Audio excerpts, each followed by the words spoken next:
What is going on, guys? Welcome back to another Pokemon X and Y. Wow, this is not X and Y.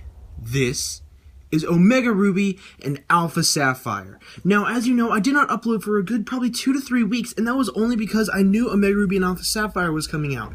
I didn't want to be uploading a whole bunch of Wi-Fi battles that I just wasn't really into because I was so excited for Omega Ruby and Alpha Sapphire.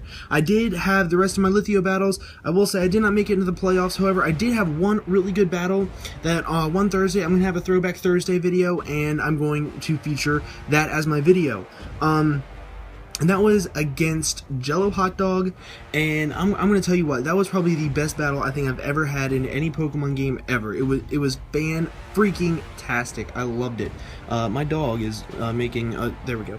Okay, so, today, I have a battle against Verd, who is a very, very, very, very good friend of mine, and an even better battler. So, he sent me a random battle invite about 3 days ago saying, hey, let's have an in-game team. I was like, I don't really feel comfortable with my in-game team because my in-game team was Mega Lopunny and Mega Altaria. That was it.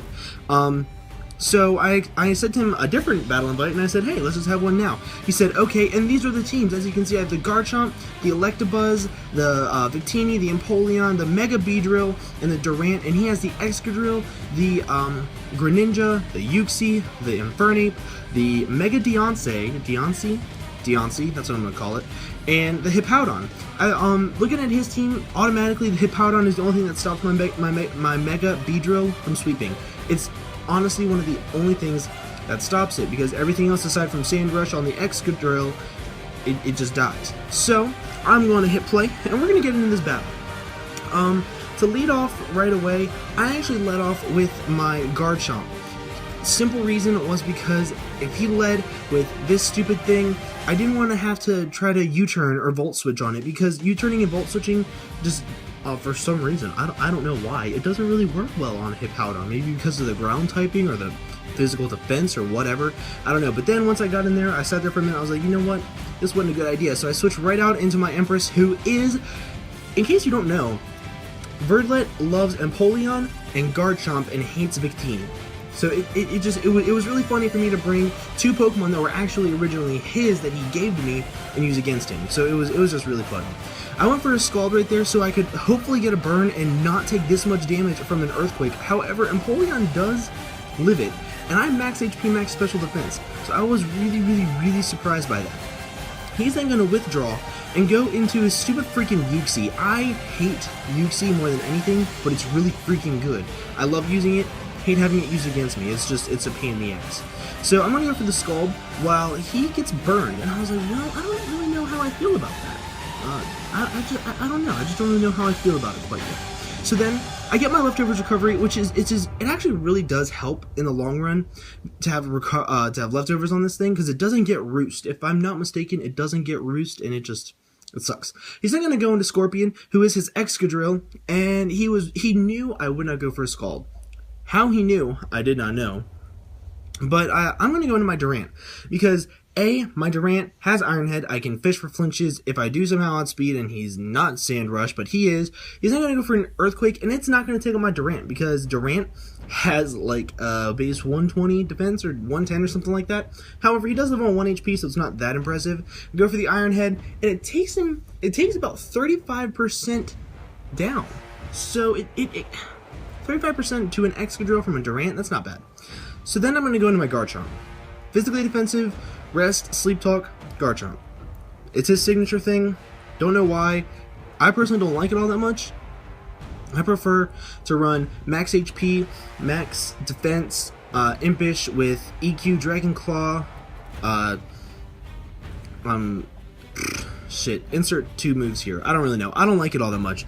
But I'm gonna go for the Rock Slide, because I knew he wouldn't stay in. I knew he would want to go into Uxie because it does have Levitate, and I predict it correctly, and I get a Rock Slide off, and he gets the burn, and that burn actually ends up making me kill it, because the Rock Slide now puts him in damage to die. And he's then going to send out his Phantom Maria, which Greninja, I think it's going to get put in Ubers. To be 100% honest, I think it's going to get put in Ubers because it has such a wide variety of move pools now. It's if you put a choice scarf on it, it outspeeds everything. Make it modest. It outspeeds everything and hits everything so freaking hard. It gets stabbed on everything. I think that's gonna get put to Ubers real freaking quick. He goes for the ice beam on me and freezes me. I was like, cool, thanks. I really freaking appreciate it. So right here I do get my leftovers recovery. I was like, well, maybe I'll thaw out, maybe. And I thought I pressed Scald, but I guess I didn't press Scald because he goes for a hydro pump, and it doesn't take me out. He gets hurt by the life orb, and I'm still frozen solid. I thought I pressed Scald, but maybe I didn't. Maybe I misclicked and hit like Stealth Rocks or something like that. I don't know.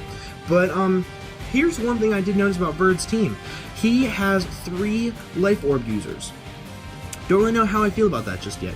He had 3 life orb users. He then goes for an extra sensory, which makes him a psychic type. Now, I didn't really know this at the time. I didn't notice that he was a psychic type, but either way, I sent him my freaking Beedrill. Now, Mega Beedrill, in my opinion, don't jump on me in the comments or on Twitter or anything, or even say anything about it, because Beedrill, in my opinion, is the best, simply because I do really, really, really freaking well with it. No matter what I have it against, I just seem to do really well. So of course I'm going to make Evolve Beedrill, and I'm going to go for the Protect first turn, just because you kind of sort of have to get your crazy high stat boosts in your attack and speed, so that way you can actually outspeed stuff. And I'm going to get hurt by the sand, which honestly really, really sucks in the long run. I'm then going to go for a U-turn. Now, physically defensive Hippowdon. That was a U-turn on a physically defensive Hippowdon from a Mega Beedrill. That did about what, 20%, maybe 23%. That is insane amount of damage, guys. I don't understand why people sleep on this thing. It is so freaking amazing. He goes for the slack off on my Garchomp. Now, Garchomp just kind of like chills in here for a little bit because there's really nothing that this thing can do. I go for a Rock Slide, hoping I would get a flinch, and that it would do a little bit more damage than that. But it didn't even do like 10%. But I don't get a flinch. He goes for Slack Off, and I'm like, God, tits. I was really upset about that, actually. I don't like fishing for like hacks. But you know what? If a flinch happens, I'm not gonna complain, because it's kind of good that I can get him every now and then. I send him my Electabuzz, and he goes for the Roar, which I was like, you know what? I'm completely okay with that, because I got him my Victini, which is what I was going for to begin with. I was going to sack off my Electabuzz, because I don't really freaking need it. It doesn't outspeed Greninja. It has Volt Switch and Thunder on it, because I forgot to change up the moves. And then I just go for a freaking Grass Knot, and I get the crit. So I was like, you know what, that's completely okay with me. Don't really know how much the crit mattered, because this Victini is not actually a bulky Victini at all. It's max speed, max special defense, timid, Assault Vest. I don't know why, but Assault Vest Victini is my favorite Victini set to run. I love it more than life itself. That's a huge exaggeration, but I love it. I then send in my Garchomp for a couple different reasons, because if I can live 2 Earthquakes, go for a rest, and then I get the chance to stall out another 2 turns, that's 4 turns of the sand gone, and I only have to live another 4, and I'm pretty sure that I can stall out the sand a little bit, to where Mega Beedrill can just come in and hit it with a knockoff and kill it. That's what I was going for. I actually expected him to switch out right there. I really expected him to switch out into his Greninja right there, but he actually stays in. I don't die from the Earthquake, and I go for my own Earthquake, and I kill him. So I don't know, that was a lot of like overthinking, I think, on both of our parts. I think he didn't know what to do, but he kind of just went for EQ anyway, thinking I would rest. I don't know. But he then goes into his Greninja, goes for the obvious Ice Beam. I didn't want to switch into my Victini just in case he carried the Dark Pulse. I didn't really know what he was going to carry. I know that Greninjas now like to be mixed and carry Gunk Shot, just for the freaking fairy types, but I didn't really know what they were going to do. So, I'm then going to go to my Beedrill. Now, Beedrill, like I said, is a freaking threat, guys. I don't know how many times I can, like, say this. It's a freaking threat. He then goes into his Infernape. I go for a Poison Jab on the freaking Infernape, and that's how much damage it does.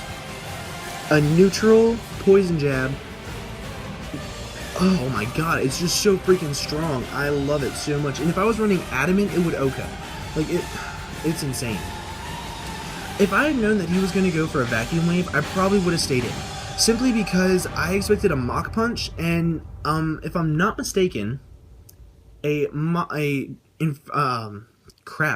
Infernape has better physical attack than special. So I was like, maybe I could have taken a vacuum wave and I could have just swept. But then he's going to go for the gunk shot. He's going to miss the first one. I go for the grass knot. I don't kill, obviously, because he's a poison type. He then goes for the gunk shot and kills my Victini. This actually was very, very good for me, because he gets hurt by the Life Orb, because he does have 3 Life Orb users. I send in my Beedrill. I know I'm going to be able to live as Stealth Rocks, and I have 4 different Mega Beedrill sets, believe it or not. I love Beedrill that much. This one actually just so happens to carry Knockoff instead of Drill Run. I kind of wish I had Drill Run on it, but I go for Knockoff. It does kill. He sends in the Diancie. Now, this right here goes to show how powerful this thing is. This is the first turn that Diancie Mega Evolved. Now, if I'm not mistaken, the stat changes do not happen until the second turn.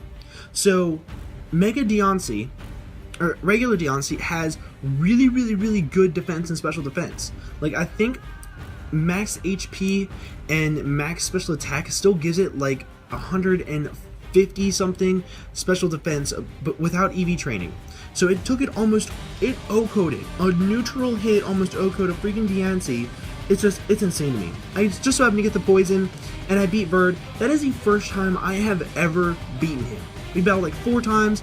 It was just, oh my lord. I'm loving Omega Ruby and Alpha Sapphire more than I can even begin to tell you guys. I love Mega Beedrill, I love Mega Lopunny, I love Mega Altaria. I'm loving it so freaking much. If you guys are having just as much fun playing the Mega Ruby and Alpha Sapphire as I am, please make sure to leave a like and a comment down below. I hope you guys have an absolutely fantastic day, and I will be bringing you more videos. Bye!